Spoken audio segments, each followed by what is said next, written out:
மாணிக்க வாசகர் அருளிச் செய்த திருவெம்பாவை 9ஆம் நாள் பாசுரம். முன்னை பழம் பொருட்கும் முன்னை பழம் பொருளே பின்னை புதுமைக்கும் பேர்த்தும் அப்பெற்றியனே உன்னை பிரானாகப் பெற்ற உன் சீர் அடியோம் உன் அடியார் தாழ் பணிவோம் அங்கு அவர்க்கே பாங்காவோம் அன்னவரே எம் கணவராவார் அவர் உகந்து சொன்ன பரிசே தொழும்பாய் பணி செய்வோம் இன்ன வகையே எமக்கு எம்கோன் நல்குதியேல் என்ன குறையும் இலோம் ஏலோர் எம்பாவாய். பொருள்: கோடி வருடங்களுக்கும் முற்பட்ட பழமையான பொருள் இது என்று கூறப்படும் பொருட்களுக்கெல்லாம் பழமையானவனே. இன்னும் 1,00,000 ஆண்டுகள் ஆன பிறகும் இப்படித்தான் இருக்கும் இந்த உலகம் என்று கணிக்கப்படும் புதுமைக்கெல்லாம் புதுமையான சிவனே, உம்மை தலைவனாக கொண்ட நாங்கள் உமது அடியார்களுக்கு மட்டுமே பணிவோம், அவர்களுக்கே தொண்டு செய்வோம். உம்மீது பக்தி கொண்டவர்களே எங்களுக்கு கணவராக வேண்டும்.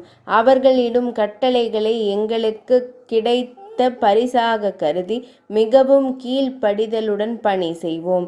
இந்த பிரார்த்தனையை மட்டும் தாம் ஏற்றுக்கொண்டால் எங்களுக்கு எந்த குறையும் இல்லை என்ற நிலையை பெறுவோம். விளக்கம்: தனக்கு வரும் கணவர் அழகாக இருக்க வேண்டும், நிரம்ப சம்பாதிக்க வேண்டும், வாகனம் வைத்திருக்க வேண்டும் என்றெல்லாம் பிரார்த்திப்பவர்கள் பெருகிவிட்ட காலம் இது. இந்த செல்வம் நிலைத்திருக்குமா? இந்த செல்வத்திற்கு சொந்தக்காரர்கள் ஒழுக்க சீலர்களாக இருப்பார்களா? பக்திமான் ஒருவன் எனக்கு கணவனாக வேண்டும் என்று கேட்பவர்கள் விரல் விட்டு எண்ணும் அளவிலாவது இன்று இருக்கிறார்களா? அன்றைய பெண்கள் தங்கள் கணவர் பக்திமானாக அமைய வேண்டுமென விரும்பினர். அதை இறைவனிடம் கேட்டனர்.